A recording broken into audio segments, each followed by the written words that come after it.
Welcome back to the Brand Blueprint. Today, we are diving into the world of beauty, innovation, and social impact with three incredible women who are leading two incredible brands that are making waves in the industry.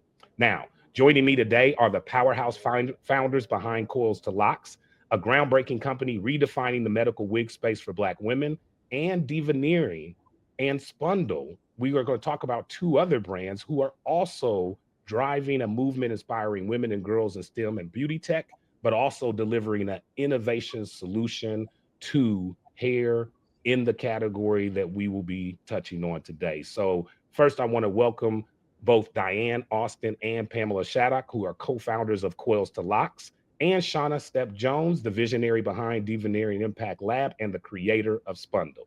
Welcome, ladies. Thank you, Dana. Hello, everybody. I'm excited to have all of you here today. And today we're going to talk about your journeys, the impact that you've had so far, and I think the outstanding and just phenomenal impact you also are going to have moving forward in the future, as well as how you are driving change in your respective industries. And so I want to get into this interview and talk a little bit about each of your respective stories. And so I want to start with the origin story. And that is always one of the first things that I think listeners and viewers want to hear when they're learning about a founder and a new brand or a new product that they haven't heard about. So, starting with you, Diane and Pamela, let's talk a little bit about the founding of Coils the Locks. What sparked the idea, and what gap were you looking to fill in the industry? Thank you, Dana. Interestingly enough, Coils to Locks was started based on a personal problem that I experienced. And that might be phrasing it mildly, but in 2015, I was diagnosed with breast cancer. And it was, of course, a diagnosis out of the blue. No one expects to be diagnosed with cancer, but I was. And I learned through that process, once I learned what my treatment would be, which would be chemotherapy, surgery, radiation, not necessarily in that order, I learned that I'd be losing all of my hair due to chemotherapy. And in speaking to my oncologist, he opened up my eyes to this space around medical hair loss. He shared with me that I could get a wig. I should check with my health insurer to get a prescription um, that I could use to then get reimbursed for a wig. But I learned through that journey that spaces that were in place to support medical hair loss, particularly in hospitals, um, only sold straight haired wigs, and I did not straighten my hair. So the business was started based on my interest in meeting a need that wasn't being met and that disproportionately impacted Black women who may be interested in wigs that were coily and curly in nature.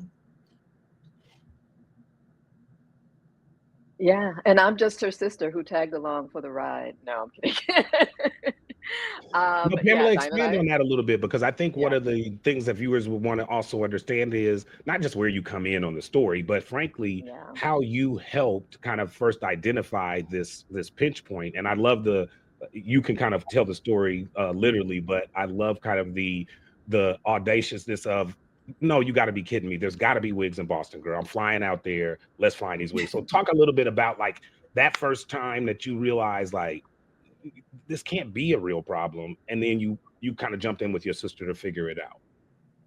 Yeah, I mean, as Diane often says when we're talking about this, is it's like, man, it was at the time, it was 2015, and we're like, it's 2015. Like, why aren't these wigs in these spaces? Like, why can't I find a wig? She went to major hospitals here in Boston that all have these cancer centers and boutique centers, and none of them, had these types of wigs. And so she was 2 weeks out from losing her hair, starting her treatment, and about to lose her hair. And through those 2 weeks, she thought she would find a wig, which she did not. I was living in LA at the time, and I knew wigs. My background is as a professional actress, so I wore wigs, I knew wigs, and so I was like, I'm gonna fly. I'm flying in to help you find a wig if we can't find it in these spaces. I know we can find something probably at a community beauty supply store. So, you know, let's be clear that these wigs exist, but they're at what we discovered and seem to find is that they're at a lesser quality. Um, in those spaces, they don't reimburse for health insurance because you have a proper invoice with a specific language and all of that. Mhm. So Diane lost the ability to use her health insurance, but I flew in, helped her find a wig that she was somewhat satisfied with, took it home, At first, you not know, really, but not really, not really, but it was close enough, and I knew all the tricks. So I'm putting baby powder on it to take off the shine and the plastic look, and I'm, you know, doing little quick pulling out the hairs just to make the Trying to texture a tease it up. little Yeah. kinkier, try to tease it up.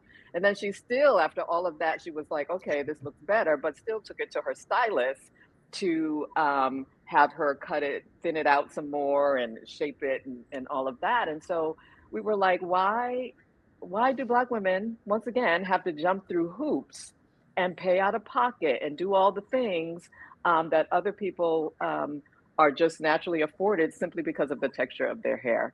Mhm. And so, you know, that's kind of where I came in. And then Diane, you know, had this notion like, well, I want to see if this is just a Boston problem or, you know, if it's, you know, systemic.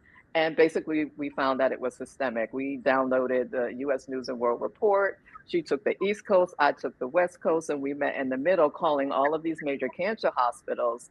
And repeatedly, we were told we don't have them. And sometimes, you know, people would say, well, go here or try this, you know, maybe nonprofit agency or this medical salon. Mhm. And just over and over, we found that basically it was a systemic issue. And that's how Coils to Locs was born. We wanted to disrupt the space. We wanted to come in and so that no other Black woman or woman with textured hair would have to go through that. Because again, it was 2015, and we're like, Black women were wearing their hair. We're going in droves over to wearing their hair more natural, more educated about their textured hair and wanting to flaunt it and go back and forth because you know how we do. We one day it may be straight and the next day we want to go back to our curls and those sort of things. We basically wanted women to have the option if they wanted a textured wig to be able to have it in those spaces, use their health insurance, have a dignified experience, and all of that. Mhm. And I do want to add what we learned during this journey, during the research before we even launched the business, you know, after learning that this was a systemic issue, that these spaces that are there to support women with medical hair loss were only selling straight hair wigs. Many of the hospitals that we talked to revealed to us that they spoke to regularly to these major wig distributors. There are several major US wig distributors that have a lock on this market. And they asked specifically for these highly textured wigs. And they were told repeatedly, no, we don't have those types of wigs. They weren't even open, it appears, to looking into it. They were just told, no, we don't sell those. No, we don't sell those. And so we've had hospital boutique administrators tell us, I've been looking for 10 years for these types of wigs. Someone told us 20 years. Someone said, I've just been looking for years and years. Like these are, you know, those who are aware of the issue because their patients were asking for these wigs. We're trying to get these wigs and many have expressed excitement because we're here. Like Coils to Locs is meeting a need that these major US wig distributors, I'm going to say, are refusing to meet.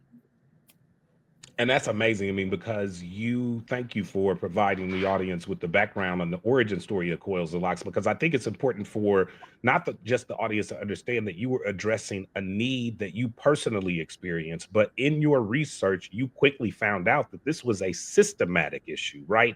Mhm. And that does, in and of itself, form the great reason for your business concept. And ultimately, you had proof of concept when you started actually talking to the providers, the actual patients, additional distributors, and realize that this was actually systematic throughout the system. So, Absolutely. really amazing story of what Coils and Locks is doing right now to penetrate that industry change that dynamic and really eliminate that systematic issue in a way that I think is sensitive to patients. So we're going to talk a little bit more about your journey through from an innovation standpoint and a product line standpoint. But can you just share quickly the overview of the Coils Deluxe product line and how you currently meet those really unmet consumer needs in the marketplace? Sure. So we have a two-prong model, a B2B model where we sell our wigs wholesale to hospitals and cancer center boutiques and medical hair loss salons. And then we have a direct-to-consumer model where we sell our wigs online. We sell a different style of wigs in our online store than what we sell to our hospital partners. And we are also in the process of building partnerships with nonprofit cancer center organizations that may donate wigs to patients as well. I love that. I love that. And we're going to talk a little bit about your community and social impact side of the business. And that's one of the things I want to make sure the audience recognizes about all three of these beautiful Black female founders.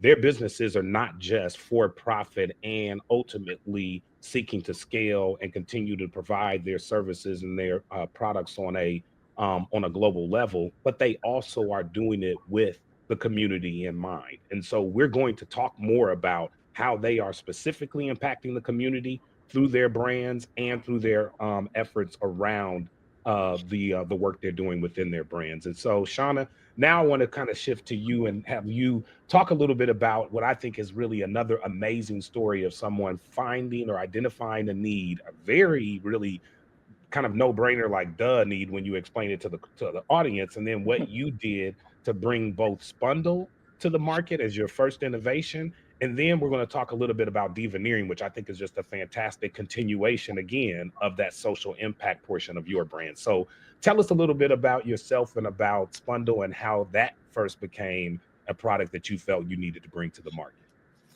Sure, sure. So I'm Shawna Stepp-Jones. I'm a hardware engineer. I'm from West Baltimore, and I am the proud inventor of Spundle.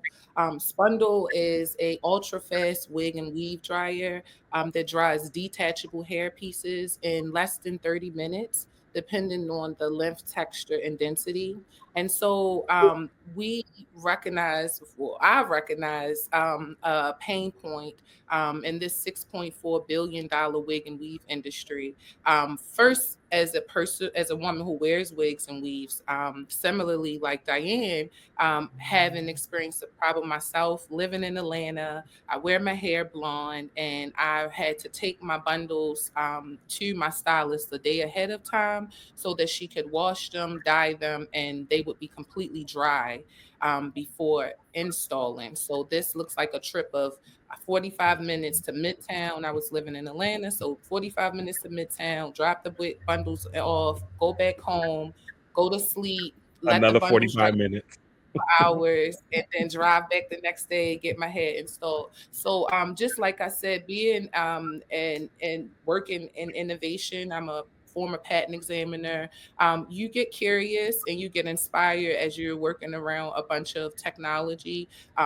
First, before everyone sees it. So as a patent examiner, you get to see this technology firsthand. You get inspired, you get curious, and then naturally, as an engineer, you solve problems. So I'm like, this is a really good problem to solve because one, I'm experiencing it. And then as I looked around into different salons, I would see women having like jerry rig contraptions up for trying to solve the same problem of drying hair The tradition of our wigs. community, right? We gonna figure it out. We know the job Right. has got to be done. We just gonna rig something up to get the job done.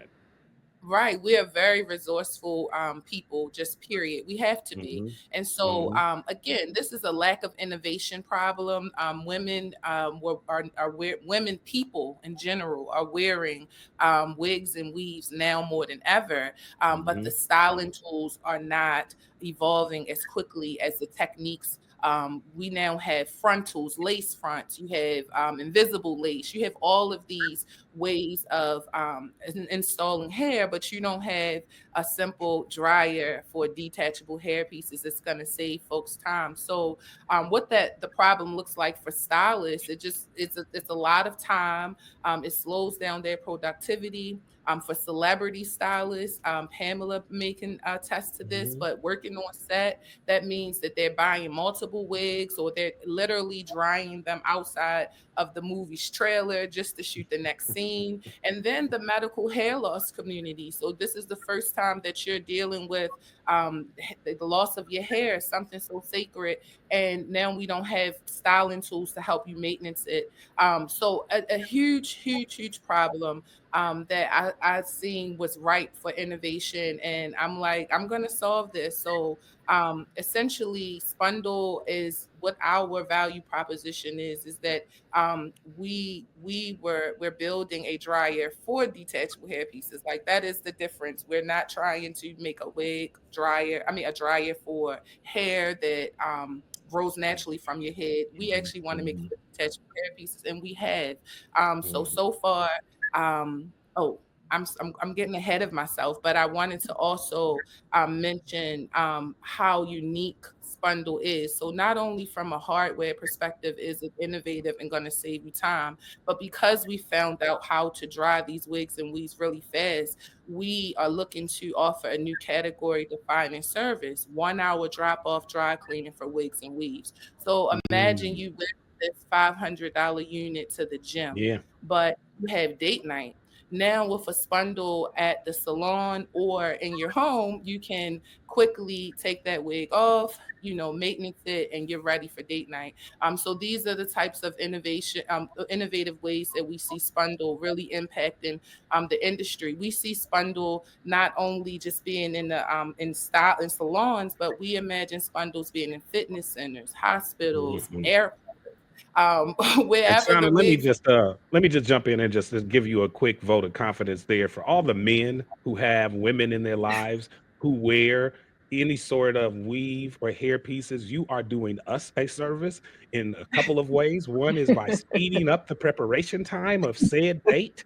We actually might make it to the dinner spot on time or relatively close to time. Like we love y'all coming out looking whipped and fried and dyed, but boy, does it take so long to get to that look. So you saving us time. The other thing you Mhm. saving us for all the brothers and all the men out there who have experienced this is now I no longer have to walk into the bathroom and see what I thought when I was just probably half asleep was maybe like a small rodent or something hanging from the top of the shower curtain. I now know it's your hair. We're trying to dry out quick so we can go out to said date later, probably an hour late. So I'm Absolutely. all for Spundle. I'm advising all my male friends as soon as this hits the market to make sure you put this under the Christmas tree. Matter of fact, I buy one for the house and one for the gym so you can make it in and out of both of them places on time.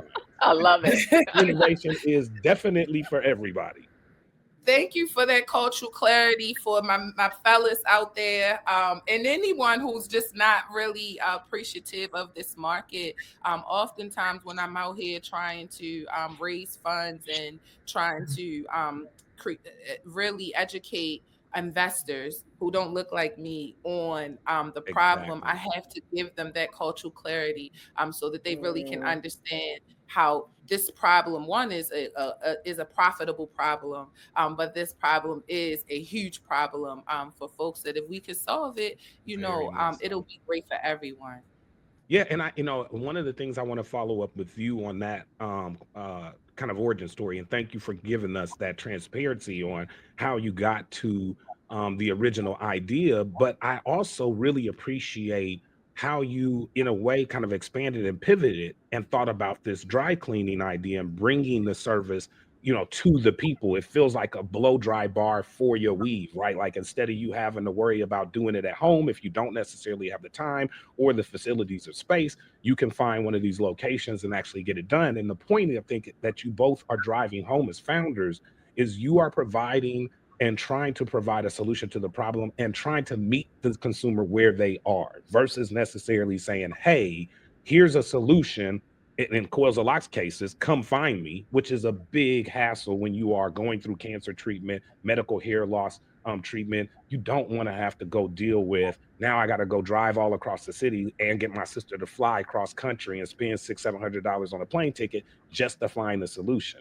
Similarly for you, Shawna, right? You're addressing a solution that, yeah, if I knew where this was and I one location in one place in the city, I might go, but you also are offering the flexibility of potentially having it at your home, having it at your local salon or stylist, and also being able to go to a physical location somewhere in your community, which I think is really, really cool. So, speaking of community, let's talk a little bit about community because both of these brands do a great job of really focusing on how they can both impact the community in a positive way, in addition to forwarding and scaling their businesses. And so, Sean, I want to stay with you a little bit because you've got what I would call one of a fascinating 1-2 punch in the sense of a nonprofit endeavor that is also purely fueled and supported by your nonprofit slash social impact arm of your business, Deveneering.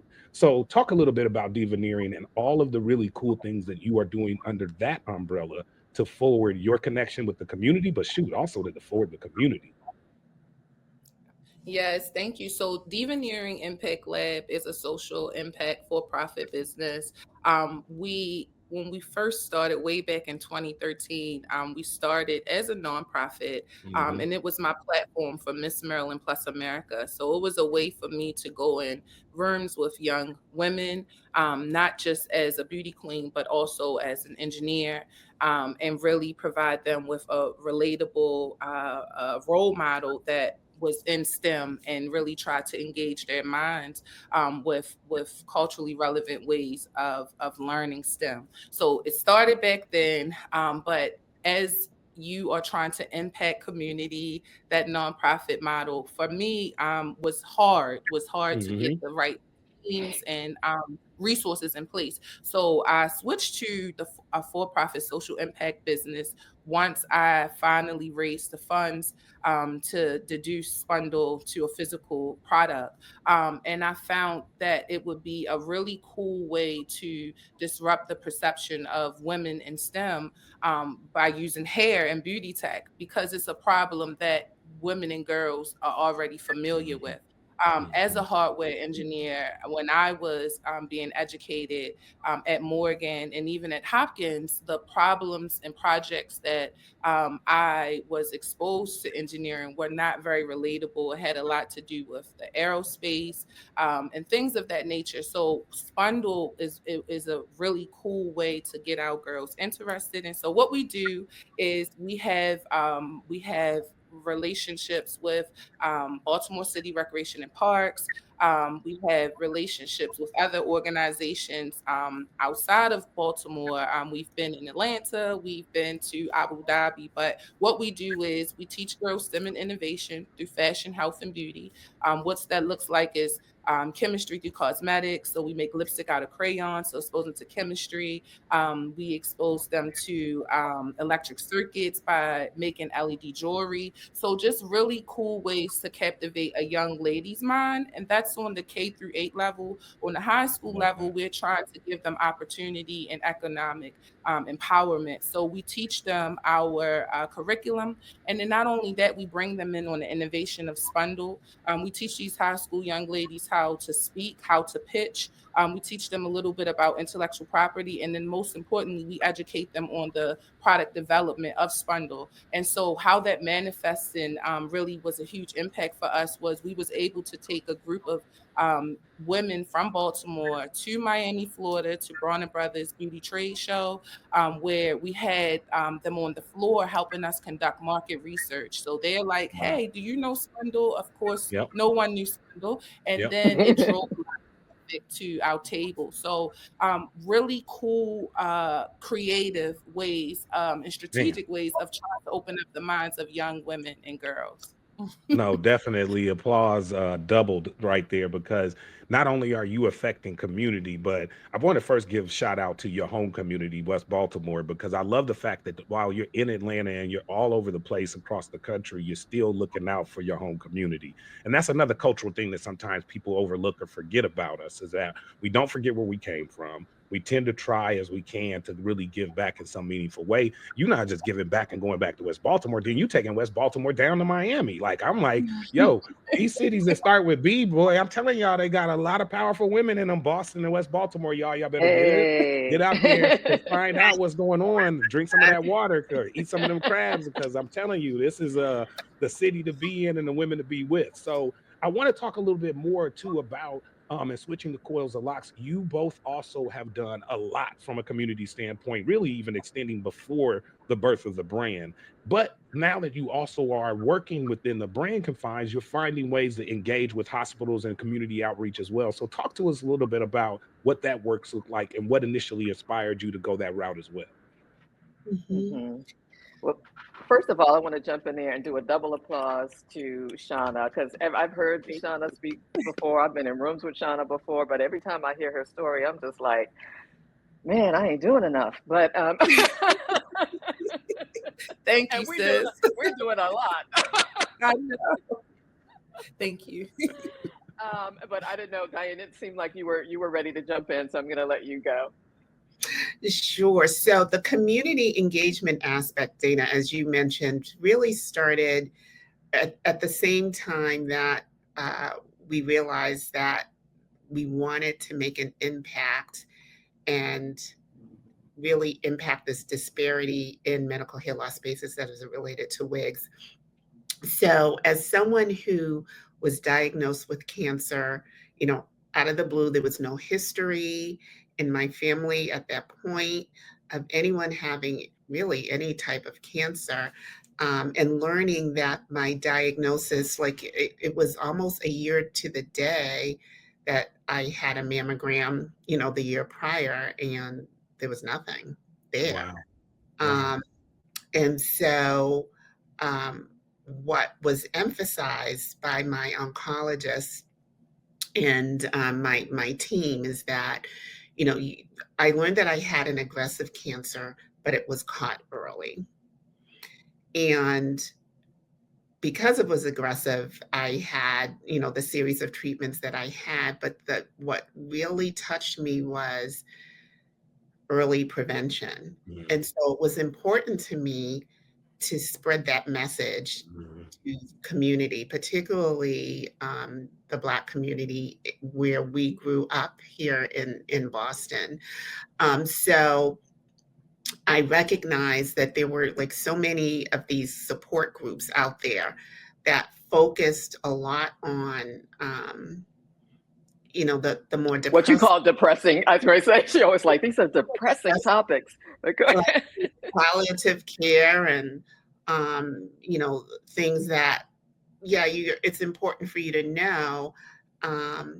But what about combining like the importance of early detection with a piece that nobody was touching on, which is the health, wellness, and beauty part of it. So, I wanted to really be able to speak to communities about both of those aspects. So in terms of the early detection, I got involved in the community health centers. As a guest speaker around, issues around health disparities and the importance of early detection and mammograms, and just, getting your physicals and ways that you can get health care if you don't have good health care like I had, because that's another barrier. It's easy for, someone to get in front of a room of people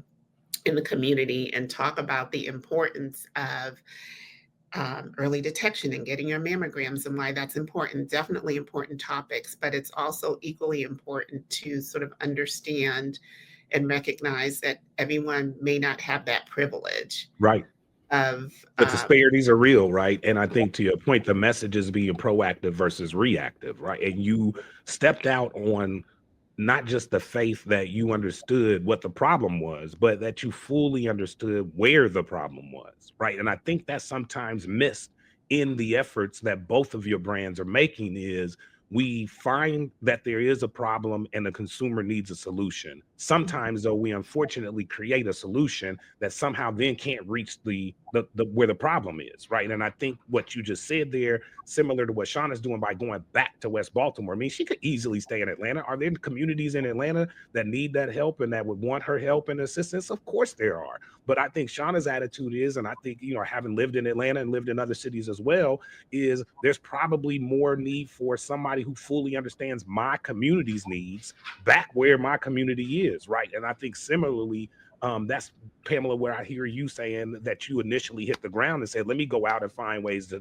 legitimately make a difference in my community every day. And I think we'd be remiss without even letting you share that specific message. And so I do want you to just give that prevention and that proactive message to our audience today. What is that message that you were going out and making sure everybody understood about early prevention?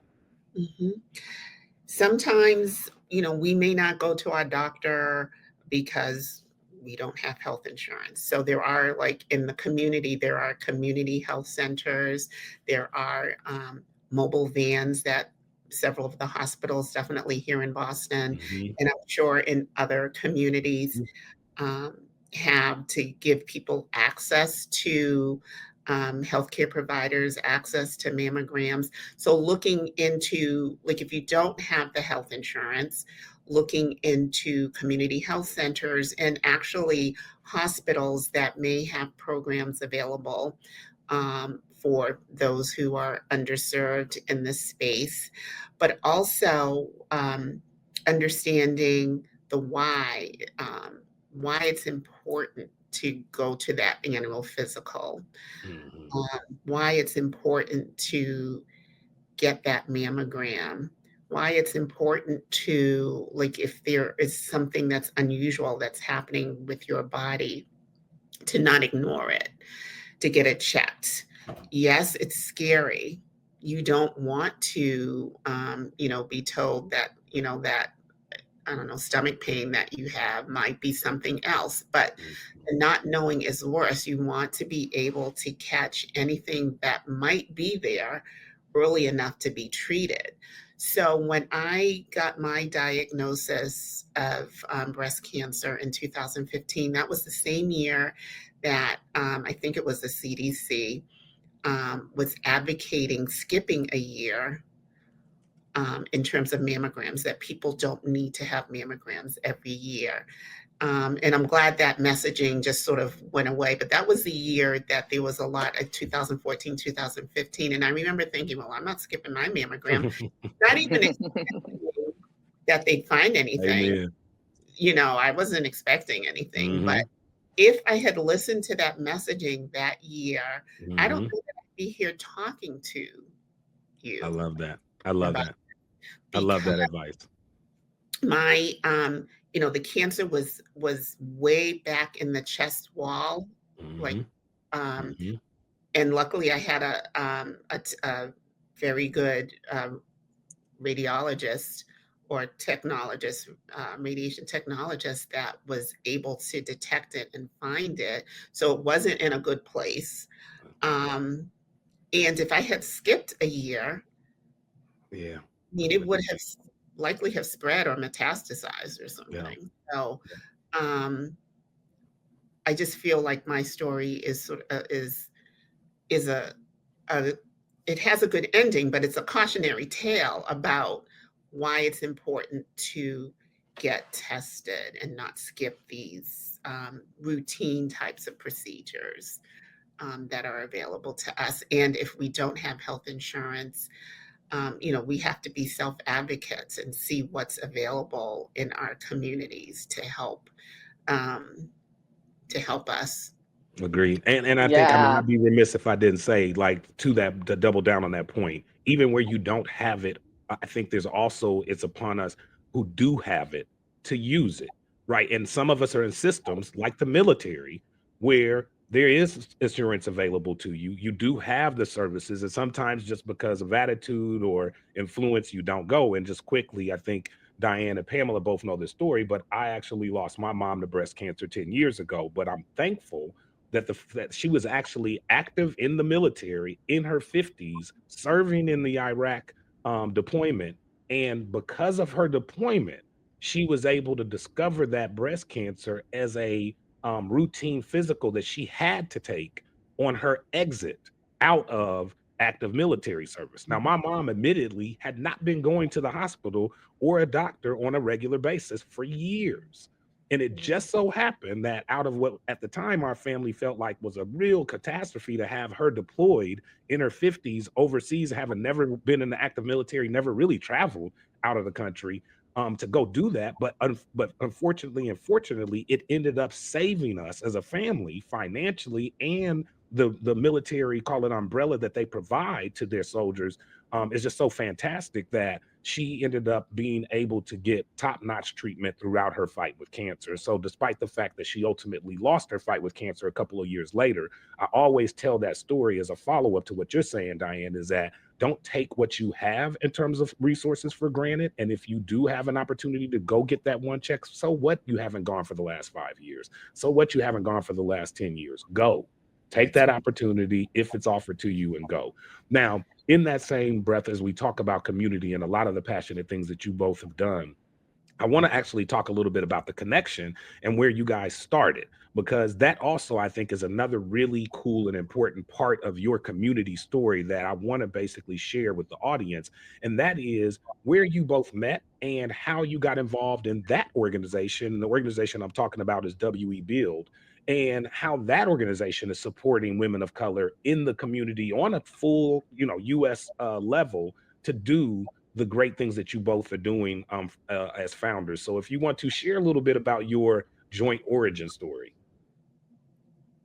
Sure, I'll Sure. go first. Yeah. So I had the absolute pleasure to meet Pamela and Diane in Tulsa, Oklahoma, home of Black Wall Street. We were both Shout out to Tulsa. Yeah. yeah, shout out to Tulsa. Yeah. We were all invited to participate in an activation that was spearheaded by Building Tulsa and Forbes the Culture. And so it was a collaborative activation, and we came together and I met them. And I was really attracted to Coils Locs because we were in the same space, and it was great to see other Black women really trying to create solutions around hair and beauty for us, by us. And so I was immediately attracted to them as founders and inspired by them as founders. But our relationship grew a little deeper when when we all decided to really invest in the Tulsa community, our time, and our brands out there through their accelerator, We Build, Women Entrepreneurs Build. And Coils Locs was, which I'm not surprised, was a part of their inaugural accelerator. And I happened to be the entrepreneur in residence of their inaugural accelerator. At that time, I had just finished Techstars. I had raised almost $500,000. I had my prototype. So I had, had advanced in some levels that I felt like I could employ my knowledge into other women builders. And so Another I'm way gonna to give let back to the community. Now you giving to Oklahoma, you in Atlanta, you in Baltimore. Okay, keep going, keep going. yeah. So I want to leave some of the story for Pamela and Diane, but we really got to get closer and really dive into each other's businesses and that interaction. And I'm going to go ahead and pass the mic to you all to fill in. Yeah, sure. Yeah, everything she said. And we actually didn't know about this activation between Forbes the Culture and Build in Tulsa. We had no idea who any of it, who they were, Mhm. as members and really new members of the organization, Brain Trust Founders, that helps beauty brands scale, founded by Kendra Bracken Ferguson. We had been introduced through Ryan to be a part of that group. I think it was like 2 weeks in, we get this outreach saying, "Would you like to attend this event?" Wow. And they were inviting us, and we're going to fly us out to be part of this event. They told us what it was, and we were like, heck yeah. So, we go the top of January 2023, I believe it was, right? Yeah. Mhm. And we were just blown away by the community and the fact that it was like in the heart of Black Wall Street, like Shawna said, and just fast forward where we met amazing people like Shawna and Mhm. ditto. We were just like, wow, look at all these impressive women in the beauty industry, everything that Build in Tulsa is doing. And so when we had the opportunity to apply for We Build, Women Entrepreneurs Build, under the umbrella of Build in Tulsa, we jumped at it. We were blessed to get into that first cohort. And Mhm. I personally spent almost 5 months, I want to say 4.5 months in Tulsa. And Diane participated virtually as well. And just the inspiration of just the energy of being in Black Wall Street, number one, was just powerful. Just thinking about what transpired there, the good, the bad, and the ugly of it, right? And um, and if you don't know what I'm talking about, which by Do now your I'm sure research. everybody does, Yep. do some research, Do your look up research. Black Wall Street, Tulsa, Oklahoma. Um, and spent all of that time being empowered. It was by Black women, for Black women, and just the energy of all of that was just powerful to just sort of get us to the next level. And part of that, we all of the women, there were 10 founders, got 25K grant to support our business, as well as mentorship, advisors, and other programming to help accelerate our business. So just an incredible program. They're about to go into cohort 3, I think. Going into cohort Um, T, and I think that would be another opportunity for me to actually, big up an organization that all of us have love mhm. for, that I actually will be working with as a mentor coach this fall in cohort 3. And I want to make sure the audience understands how powerful this program is. So shout out to WE Build, shout out to Build Tulsa, because this program, Pam kind of like low key, humble bragged on the actual details of the program. But since I didn't get in on that, y'all, I'm gonna give y'all the real details. So let's just rewind that back real quick. We will actually have a link on the Brand Blueprint website for this information. I'm highly encouraging the Black female founders that watch this, that are in my network or in the respective network of either Shawna, Pamela, or Diane, to apply. This is a powerful program. You're talking about $25,000 in non-dilutive funding. Some of you might be going like, what does not an dilutive mean, Dana? That means you don't got to give up any ownership for it. You give the $25,000 and you don't give any ownership back. It is a really, really good deal. Now, here's the catch, because there's always a catch, right? And everybody's like, what's the catch? I know it ain't free. You're right. You got to move to Tulsa. 3 months. You got to actually relocate in person to Tulsa. Now, sounds hard, right? They actually support you and help you find lodging. You got kids, they're going to help you find childcare. Like, name a program, y'all, in these current days and times that are providing that kind of support to women of color on a non-dilutive basis. So And I they want gave to a know. stipend. I'm sorry to cut you Yep. off, but and they gave a stipend independent of the 25K, at least in our year, which Yep. I'm assuming they continued, for childcare. Thank For you. one of the blessings that I still talk about is they gave an independent stipend for self-care, Mm-hmm. because Mm-hmm. Mm-hmm.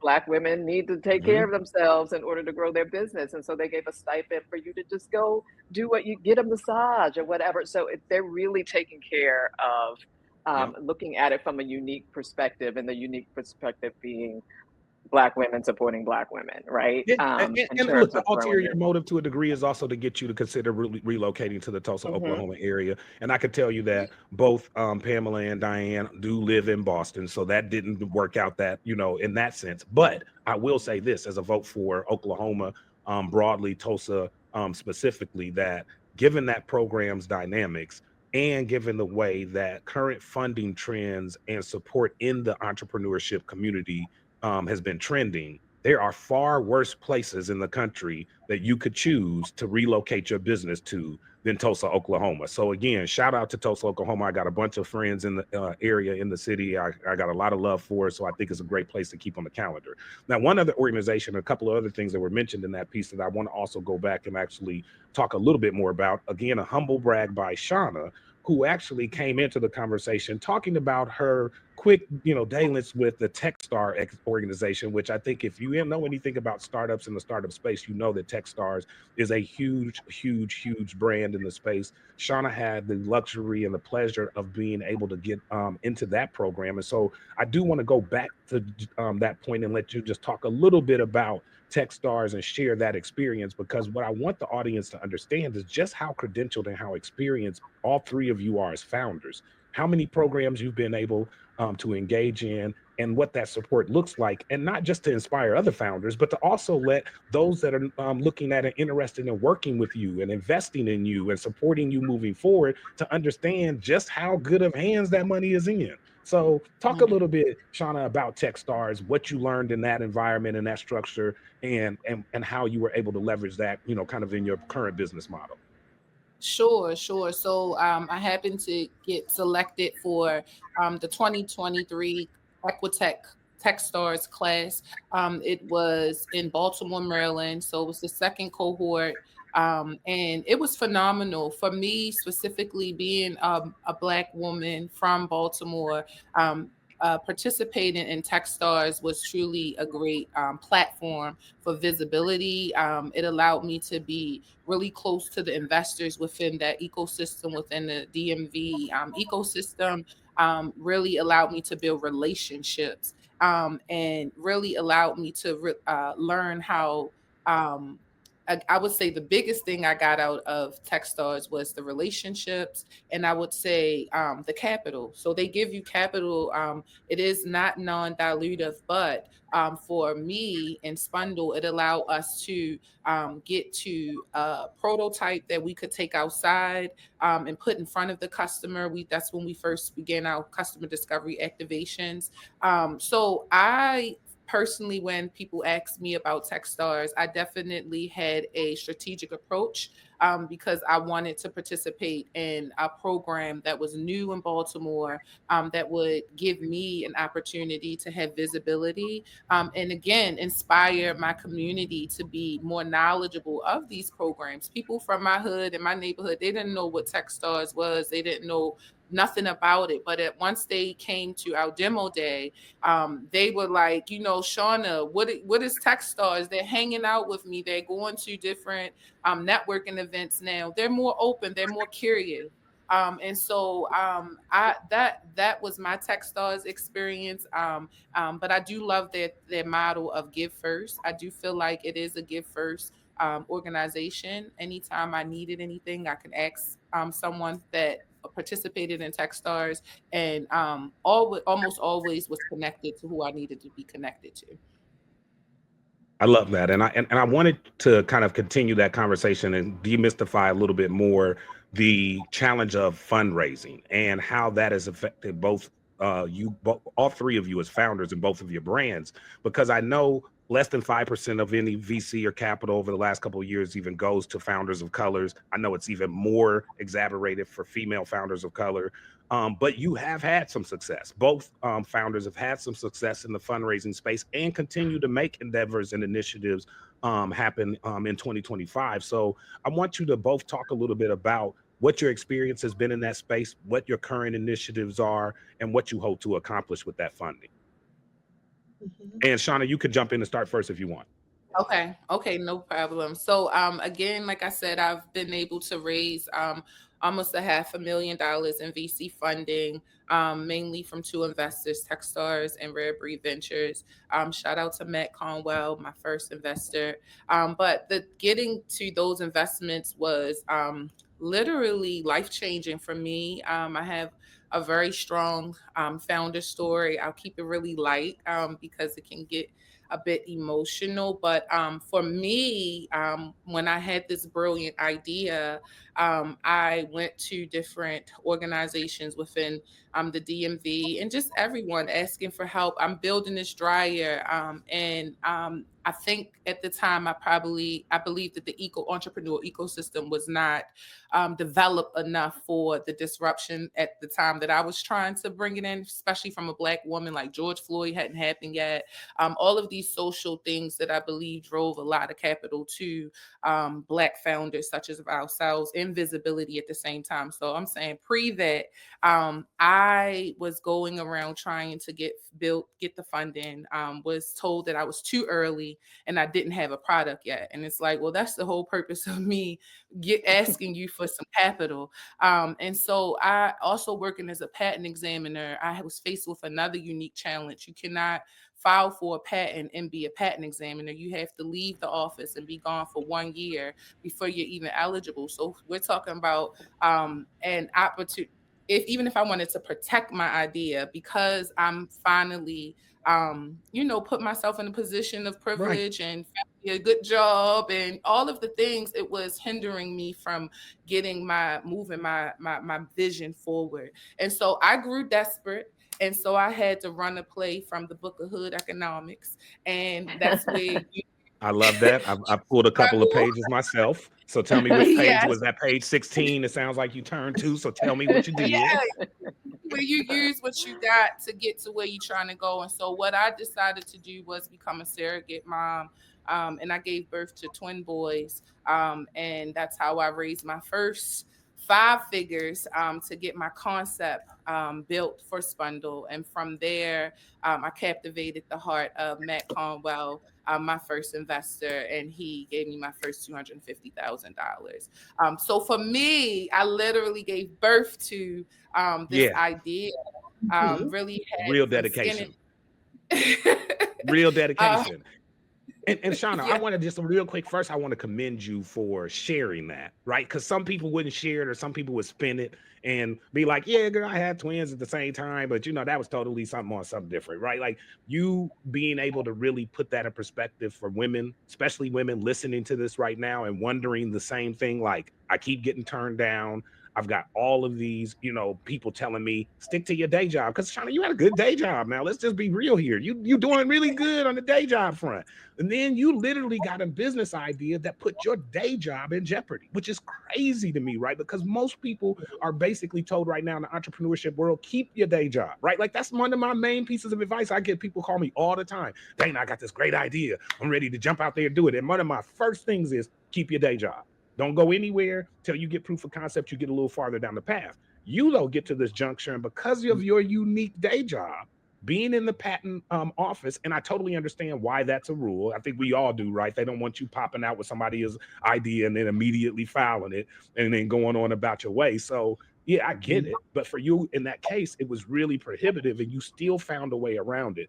So one of the things I wanted you to just quickly talk about before we switch to Diane and Pamela is that conversation around not being able to get funding because you aren't making money, right? Like this is such a frustrating dynamic in the world of startup and raising capital. I can't give you money because you're not making money, right? Which is so counterintuitive because if you give me money, I'm pretty sure I can make you money, right? So tell me a little bit about how you got over that hump. And then I want to hear from Pamela and Diane, same thing, like just having to deal with and hear that, well, you're not making money. So how do I give you money? right. So for me, I would just say that I had a brother, a Black man, understand that my plight. And because I at the time wasn't equipped, honestly, with the language, the language to pitch, to Mm-hmm. captivate someone Mm-hmm. with money. Um, I had him to essentially go and tell that story for me, and tell Mm-hmm. my story, and as a result, I was able to kind of show them that I was resilient beyond the Mm-hmm. money and I was going to make this thing happen. But I would say for me, I know other women in the space, some of them do not have that same story around a Black man supporting them, but I do, and I really owe a lot of that challenge, because this guy was there with me when I was going to investors. He was making the introduction to investors for me, Matt Gonwell, and Yeah. they were saying, she's too early, she doesn't have a product, and then I jumped out there and made a very extreme decision, and he was able to go on and tell that story for me in rooms and spaces and places that I was not in. And then he was able to then invest in me. And then Love I that. was able to demonstrate what I could do with that Mhm. capital. And then Techstars came and invested in me. And I so love that's my response to it. Yo, shout out And to Matt and shout out to all of the brothers out there who are standing in the cut. I agree with you. Not everybody is, but for those brothers who, like me, feel the need to support Black women, especially in this space where we know, to your point, that if we provide you with the translation, provide you with some of the access, you got the tools, you got the idea, you got everything it takes to make it happen. We just need to lean in sometimes, lock up arms, and stop thinking about what the conflict might potentially present at home or in our social circles, or what it might look like on this level or that level, and just get in with these sisters and make it happen. And so shout out to Matt, shout out to all the brothers out there and all of the non-brothers, because I know there's some of my white homies that are standing in the cut as well too. They ain't all turning their backs on us from a funding standpoint. And so I just want to be clear in that, is that the community thrives off of the community, and the support that the community right now can give is in the form of funding. So Pamela, Dianne, talk a little bit about that as well, in terms of your journey and your experience in the fundraising space specifically, and why that funding is important to your brand. Yeah. Well, first of all, I'm glad that you circled back, Dana, to Shawna's point about, we can't give you money unless you make some money and that sort of thing. It's been frustrating, to say the least, and interesting that, as we know, people who don't look like us can get funded millions of dollars simply on an idea. But On multiple ideas. Let's be and on clear, multiple multiple ideas, ideas right? and You have and fail on serial those founders ideas. on the other side of the fence. Yes, Serial and founders that, let's be clear, weren't all serial successful exits. You got serial founders with zero exits. But there's no such thing in the absolutely, Black community as a serial founder with zero exits. absolutely, they can fail, to use the term loosely, on an idea, turn around and raise millions more, and we just don't have that luxury. We don't have that luxury. We're not given that luxury. We're not given that Right. space to grow in that way. And so it's been frustrating. We have mostly, after initially, like a lot of founders, bootstrapping, we most of our money has come from non-dilutive funding, and we were benefits. I like to call hashtag reparations, but we were, uh, uh, benefactors of, unfortunately, George Floyd period, where a lot of grant money was being um, uh, given, and we've raised probably A lot around of real empathy was given, right? Like, I don't a want to lot. interrupt you, Pamela, but I know in this current day and age, somebody will listen to us and misinterpret what we're saying there and be like, see, I told you, they was ready to just get paid when something happened. No, a lot of people's eyes were finally opened and reality set in a lot of corners of America that had previously denied that there was a real problem with racism. And what George Floyd did was woke a lot of people up who had convinced themselves that things were better, right? And unfortunately, four Yeah. years later, we have now fallen back to sleep again, and we think that things are better again. And unfortunately, I think we're going to come to another rude awakening. But I digress. I just wanted to make sure that nobody walked away No. from this conversation and thought that any of the four people on this screen took any of that for granted, because it was much needed and it was definitely well used. So continue on that story, Pam. No, you are absolutely right. Thank you very much. And fortunately, unfortunately, it's because the world was standing still. That was at the height of the pandemic. They couldn't leave their homes or whatever. And so they got to see on repeat what we've been talking about for decades, through George Floyd. So thank you for that. So so we were recipients of a number of grants during that period, to the tune of maybe, I don't know, somewhere around About 264. Oh, well, am I in terms of non-dilutive grants, about fine? 165,000, and we did our WeFunder campaign. Right, and then we had the community round through the WeFunder campaign where we raised like just under 80 K in that. But it's been hard. We've been hard pressed for a number of reasons, and I'll let Diane piggyback on that because she gets really passionate about it. We know Have passionate been about We both do, yeah. And where we've kind of we're looking at angel investors, VC. It seems the VC space, and we just haven't met the right one yet. Doesn't get it. Doesn't get. They either shy away from CPG. They don't know the beauty industry. Different things like that, where they shy away or become very almost patronizing, and say things like, "Oh, well, you have the type of business." They want to relegate us to a mom and pop because Mhm. they don't understand the industry. Just go get a loan. You're the type of business that should just get a loan and grow from there. And I'm gonna let Diane piggyback because I know she's got. Yes, it's very frustrating to hear. Like, we're in rooms, as Pamela said, we've talked to VCs, but not in a formal way. We've just been in spaces, networking spaces, where we meet VC types, and we talk about our business, and almost to the person, they've been very patronizing and dismissive of our business. Um, why can't women just go to a beauty supply store to get a wig? As Pamela mentioned, this sounds more like a mom and pop business. You should just, focus on getting a business loan, those types of things. But Dana, I really appreciate you stating up front, at the beginning of this conversation, that you can't make money unless you get money to support your business. So one of our challenges has been getting enough money to really grow in this multi-billion-dollar business.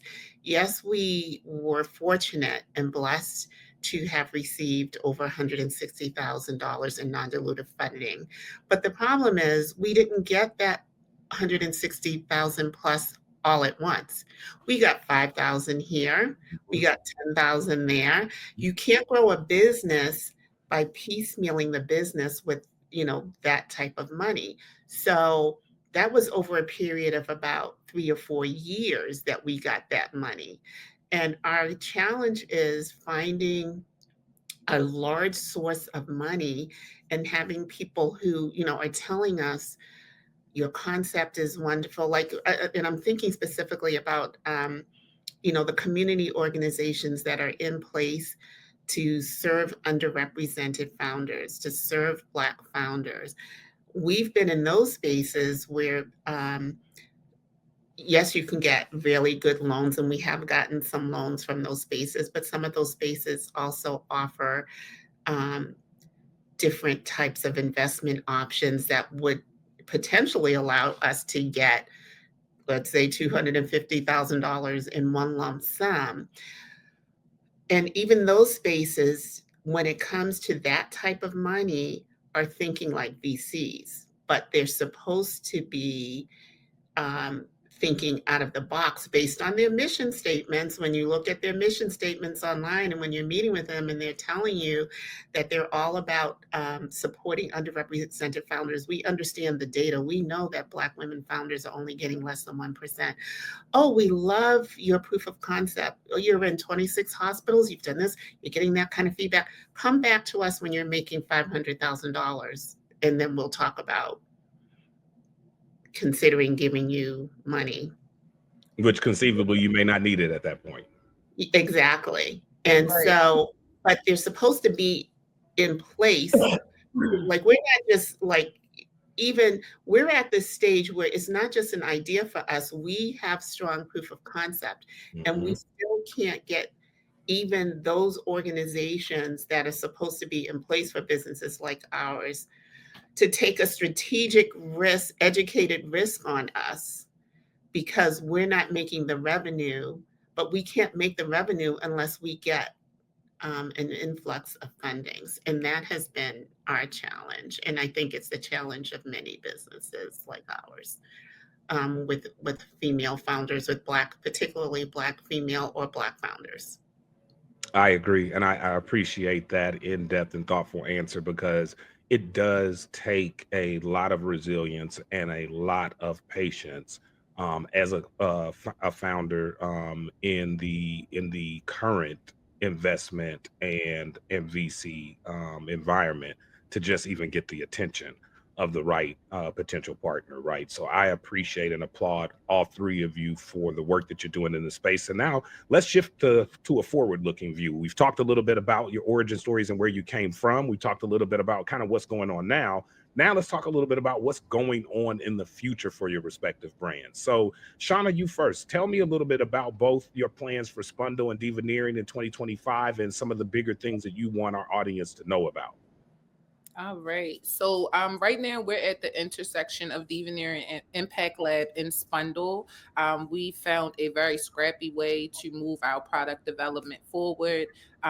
Again, it's hard to raise in this environment, even for myself, even having a product, even having some interest from VCs. So I still need to build. We only have one prototype. We're really close to finalizing our design. And so we've connected with the University of Maryland. We are sponsoring a capstone project with their mechanical engineering students. I'm so excited because I actually have a team of 5 females, Wow. mechanical engineers, yes, Mhm. and I'm able to leverage their gifts and talents. And so essentially, they're working with me to improve optimize our airflow system. So they're working with me to prove out my design for that. Ultimately, when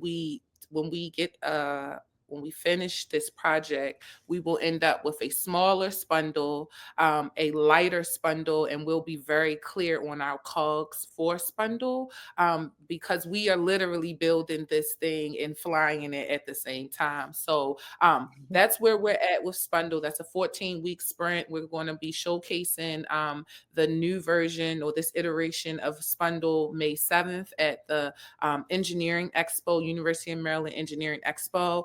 We also will be having Spundle showcased at the Beauty Hub, which is in Catonsville, Maryland, where we are going to be showing our technology to a salon suite. And we're Wow. hoping to build up our pipeline of early adopters there. And then over the summer, we typically give out our internships. And so that looks like becoming either a Spundle operator, a Spundle technician, or a Deveneering lab tech. So there's 3 options that we provide these young ladies. And I'm just looking forward to continuing to blaze these trails, to continue to uplift my community. And finally, I promise y'all, this is my last shout out. We have an event, Introduce a Girl to Engineering Day, which is Love it. February 28th.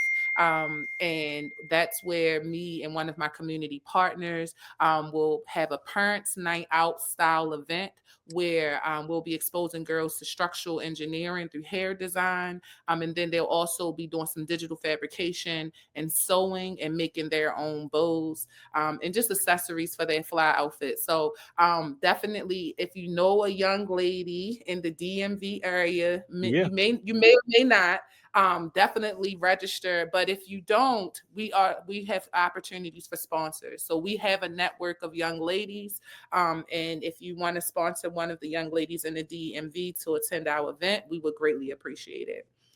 I love it. I love it. We will definitely again be sharing the details of this information on all of the associated platforms.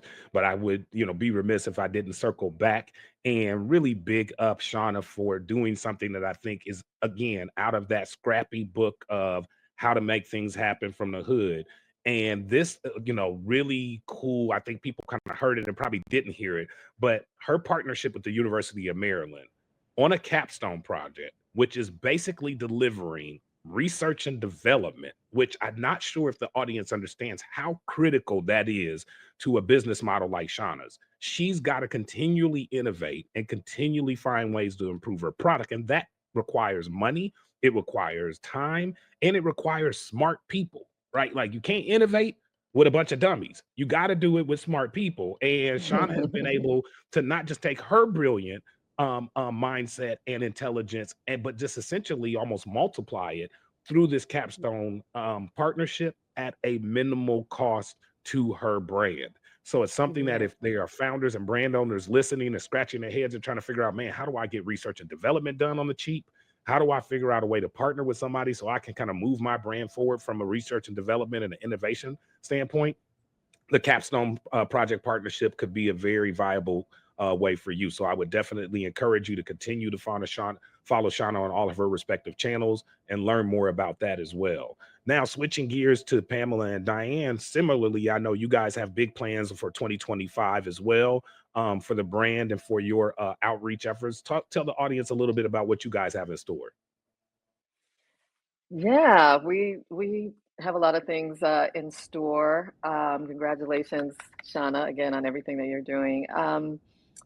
We in our proof of concept stage, we're more in the phase of going hospital by hospital, growing our partnerships that way. But now we have a growth plan in place where we are tapping into health systems and health networks, looking at growth through contracts. Now that we have our certifications, Black-owned and women-owned certifications, looking to tap into places like the VA. We're continuing to expand through our partnership with Look Good Feel Better Canada, to expand our growth in Canada. Developing relationships with oncologists, oncology nurses, social workers, people in the places and spaces that have direct touch with the Black women that we're looking to reach and support.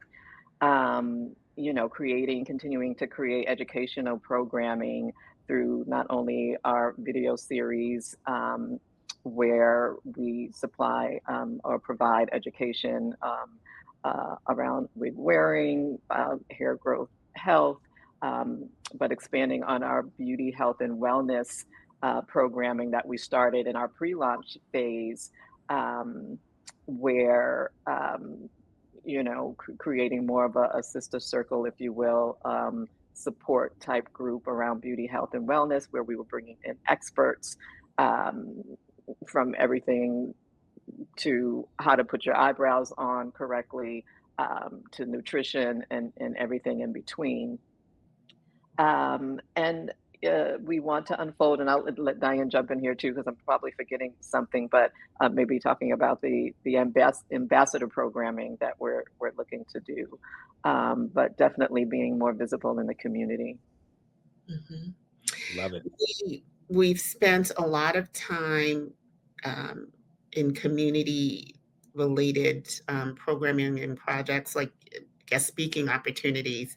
I've been an active member of an organization called the Pink and Black Educational Network, which is part of the Boston Health Commission since I've been a member since 2017. And our mission is to raise awareness of how to prevent cancer, the importance of things like mammograms and many of the things that I talked about earlier. So we're continuing to be actively involved in those spaces, community spaces as well. We are looking at ways to add augmented reality to our website Wow. to make the buying experience for people who are on our retail side and potentially the hospitals as well that have online stores Hmm. a little easier and Meeting your consumer where they are. Yep, absolutely.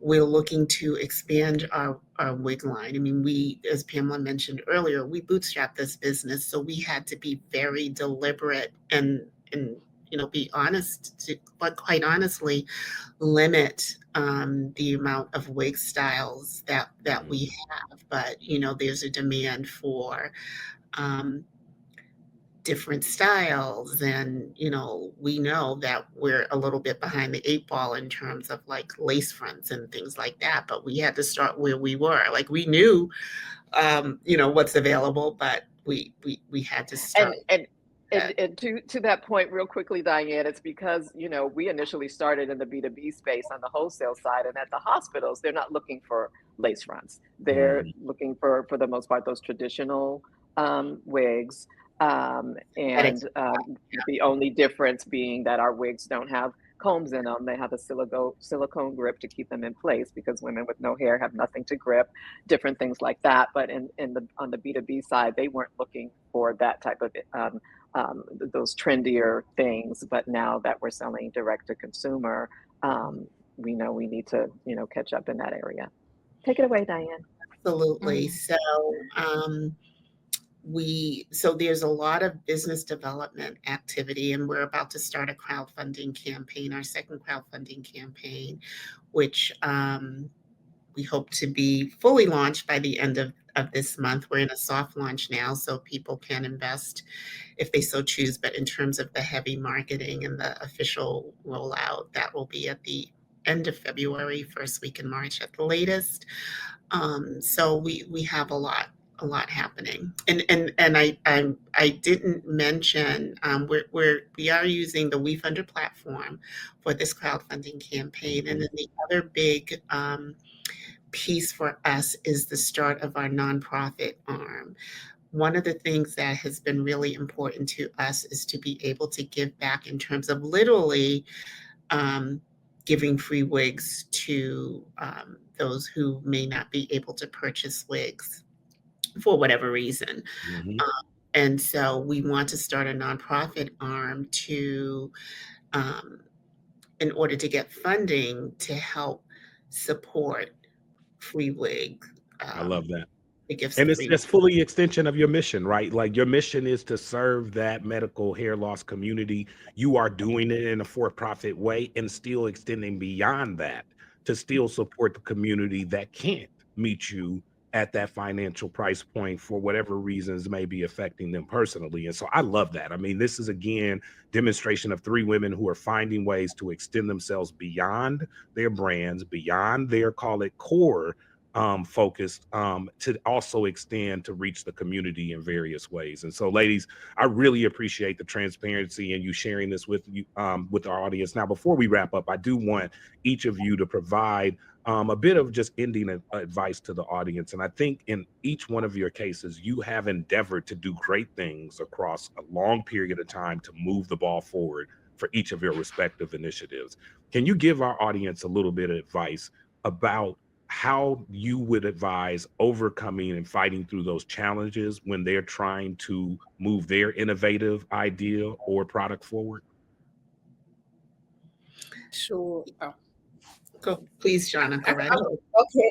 No problem. I would start with telling those founders that it's a mindset thing, and that I would remind them of Jay-Z's Paper Planes ethos. Greatness is a process, and Yep. it really is. I think that when you understand that, you embrace resilience, you find a way to be scrappy, you find a Mhm. way to be creative, and you blaze those trails. Like, no one is really saving us, and this is we're living in a very revolutionary time period where you can lead the revolution with innovations, but it starts with your mindset. It starts with believing in yourself Yep. when no one's clapping for you.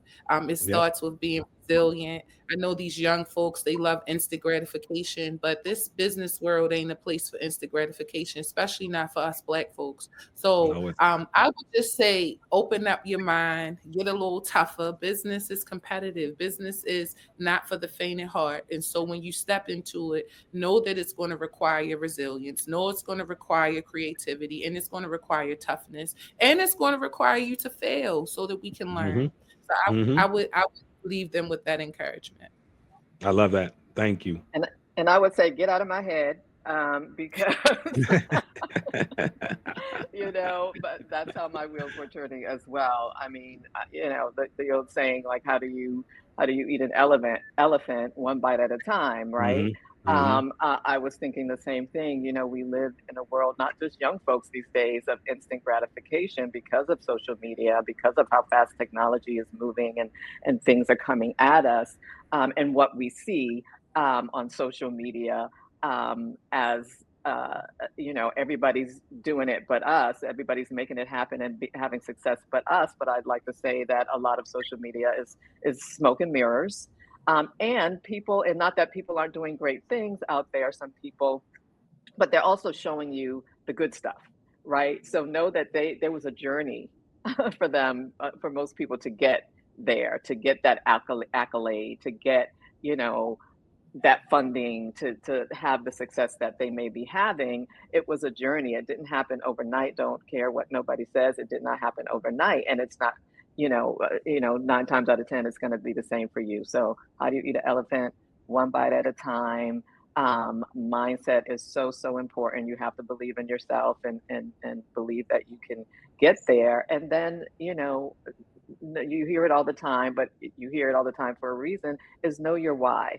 Have why do you want to be in business? Why are you, or go down the path that you're going? Have a reason. Know why you want to do that. And for some people, it is about making a ton of money, or being a celebrity or whatever. hmm And if that's your why, honey, dig 10 toes deep and do the things that you need to do it, but do to get there. But be smart about it, be kind about it, be resourceful, and hold on to your morals, as you're going through the journey. I love that. Mhm. Thank you. Yeah, I appreciate what everyone has said. I do want to piggyback off a couple of things. Um, you know, um, Making money is not a dirty word. So hmm that's what I think you often hear people talk about, um, their mission and, their passion for the business, which we all talk about, which we all have. We have a social impact business, but we're also a for-profit business. And so you can't be afraid to make money or feel like it's a dirty word when you're in rooms talking to people about your interest in serving your community. But you have to pay your bills as well. And so we all want to make money. And that's okay. And then the other piece that is okay is failure. So failing upward is a thing. I know it's Hmm. like it's a popular phrase now, but I truly believe in the fact that you learn from your mistakes, or your so-called failures, and take that as a learning opportunity. Don't worry about what other people think.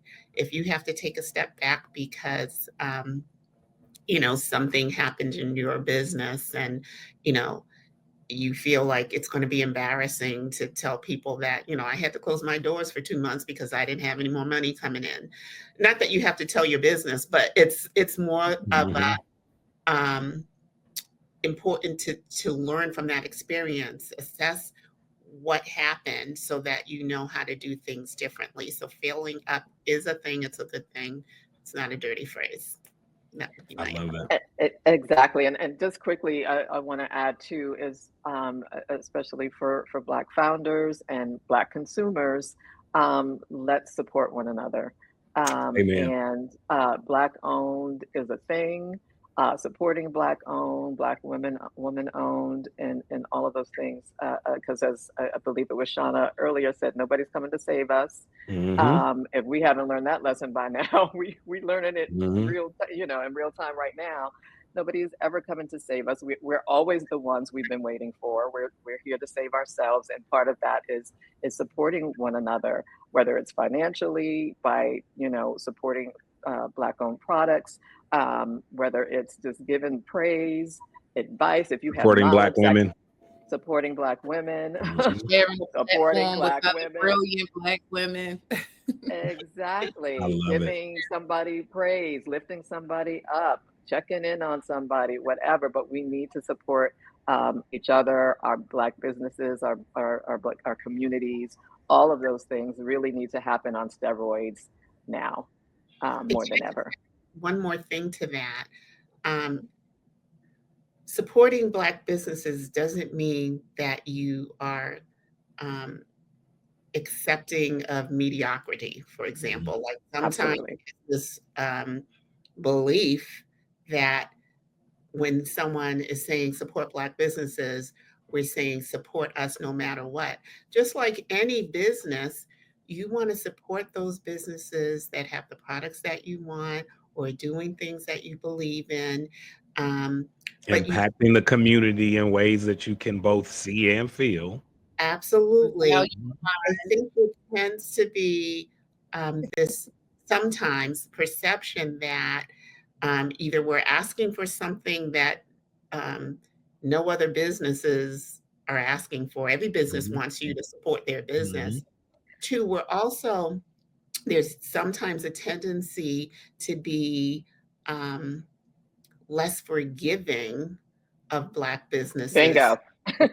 There's, you know, if someone doesn't, and I'm not saying that this is okay, but you reach out to a business and you don't hear from them for 2 days. See, that's why I don't want to shop Black, because like it took them 2 days to get back to me. Whereas other businesses can, follow you around the store or do all those things, but you're going to go to another business that's not Black owned and give them that chance, right? But it's like this paint, sometimes there's this paintbrush that Mhm. you hear other people Mhm. talk about, Mhm. um, and like unrealistic expectations. Like I remember we had early on, when we opened our online store, I remember someone posted on social media, well, these prices are really high. This can't be a Black owned business, because if it was Black owned, they'd be giving us a discount, something along that line. I'm like, really? It's like, that kind of mindset is The hookup mentality. yeah, it's not helpful. And I'm just putting that out there because I'm not painting this, uh, folks with a broad brush. Yep. Those are the kinds of things that are real. It's a reality. Um, and so that's something that people need to, like, it's a mindset thing, like Shawna was saying, in so many different ways. It's another mindset piece. Doing business with Black owned businesses is not a negative. I love that. And I want to just again thank all three of you for some really great nuggets there. I mean, one of the unifying themes that kind of coursed through all three of your comments is this, sense of having the resilience to first understand you are on a journey. Like it is not a quick bus stop to the next block, right? Like this is a journey, whatever analogy you want to use, whether it is stairs you are climbing or a long road you are driving on, you are on a journey that you don't not only need to have confidence that you will make the journey, but you actually need to know to Diane's point where you're going, right? Like where are you going? And then have the confidence to make the journey, because I think both Shawna and Pamela said you will fall down, you will fail, you will have some bumps in the road. And I don't know anybody who's ever been on a journey, a drive from Atlanta to New York, got a flat tire in Charlotte and said, you know what, I'm turning around and going back to Atlanta. This ain't worth it, right? So if y'all jump into business and you think that for some reason that you're supposed to drive all the way from Charlotte to New York and never have not one issue, and if you do, oh God forbid, you got one issue, you're gonna turn around and go back to Atlanta, then entrepreneurship is probably not for you. You got to understand that resiliency is a prerequisite. And I think the other thing that the lady said that I really appreciate them doing on this show today, share this with founders, share this with people in your circle who you know need to hear this, which is being transparent and willing to say when you make a mistake, what you learned from it, and then sharing that back with the community and others who are on the same journey as you. And that's what these ladies are doing today. So applause to all three of you for really coming on and making your platforms and your respective journeys available and accessible to people in the community to learn from and to be inspired by.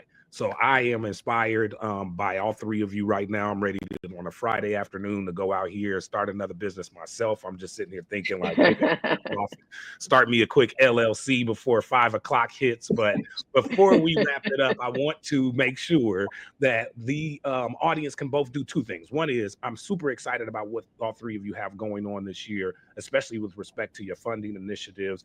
Black folks, especially Black folks listening to this, here's an opportunity to invest in equity in brands that you can actually share and take a part of their journey. You've heard from these three founders. You see how cool all three of their brand concepts are. You see the dope things they're doing in the community. These are brands that you want to take part of, you want to support, and you want to follow and support it and share with your friends alike. So we're going to make sure that they have all of their respective links on the show notes in this episode. So whether you're watching YouTube or you're picking this up on any of your other favorite platforms, just scroll down or look at the show notes information to get the various links. But if you're too lazy to do that, or you're in your car or something moving around, I'm gonna have the ladies give it to you, so you can't say you didn't know where to find them after the show. So Shawna, why don't you go first and share your platforms and the various links and places they can find you if they want to reach out and learn more about how they can support you. Sure. You can follow our journey at divaneering.org. That's divaneering.org. That landing page will take you both to our impact business as well as our startup. On all platforms, Instagram, it's Divaneering. If you're looking to look at my personal lifestyle, it's The Divaneer. And that's TikTok, Divaneering, everything Divaneering. I love it. I love it. Make sure you check her out on all her platforms. And again, a little bit of humble brag there. You can check out her personal lifestyle. What she really meant to say is you can go get inspired by what Shawna's doing on the personal side as well as the professional side, because as she already mentioned, her hustle does not stop. So I think when she said personal versus professional, it's going to be hard for you to tell the difference, other than the fact that you find yourself inspired on either platform. So make sure you go check out all of her respective platforms. Now, Pamela Dianne, give us yours as well. I love it. You can find us at coilstoLocs.com. That is CoilsTollocs.com. You can find us on all social media platforms. On Instagram, it's Coils to Locs Wigs, at Coils to Locs Wigs. On all other platforms, it's just strictly Coils to Locs. And again, CoilsTollocs, because I want people to, there's no K in locks, no K. But we're on LinkedIn, YouTube, Instagram, Facebook. I'm trying to get better at TikTok, but you know, we're on that platform too, and Pinterest as well. So, anything else, Diane? I don't think I left anything else. And we have started our crowdfunding campaign. You can find us at coilstolocs.com/fund. Fund being FUND. And we have a soft launch. Folks can invest now, but we will be rolling out our full-fledged launch by the end of the month. Love it. And so you can find Diane speaking. Oh, I'm sorry. I was going to say, you can find Diane speaking in March. Tell them where you're speaking, Diane. It's the topic is the 98%, and it focuses on a lot of the funding topics that we spoke about earlier today, the difficulty and challenges of funding, and how individuals can make a difference by being angel investors and funding in businesses like Spundle and Coils to Locs. So and we that's can the put Institute. That's with the Institute for Entrepreneurial Leadership. All right. Well, listen, I think we have really had a great show today and a really great conversation. Again, we'll share all this information on the respective platforms, but I would be remiss without wrapping up by again pointing out that some great organizations have supported these ladies' journey along the way. We'll share links to those organizations as well. As we mentioned before, shout out to W.E. Bill Tulsa, shout out to the CIC in Boston, shout out to Techstars, shout out to the brother Matt, who was a major supporter in Shawna's journey. I know a lot of you hear a lot of bad and negative things about, different investors individually not being willing to support small brands and indie startups. Shawna is a success story of that happening. So that is real. It does still happen. And shout out to those investors who are changing the lives of brands and founders out there on a daily basis. And again, we want to make sure we want you to share this with everybody and anybody who can benefit from learning more about the respective brands that were shared on the show today, Coils to Locs, Spundle, and Deveneering. So we are excited to bring this content to you. Continue to follow these ladies on all their respective platforms and look for more exciting content like this from them in the future. Thanks again. This is Dana Ammons signing off with the wonderful founders of both Deveneering and Coils to Locs. And we want you to make sure you go out and support these brands wherever you can. Thanks again. Thank you.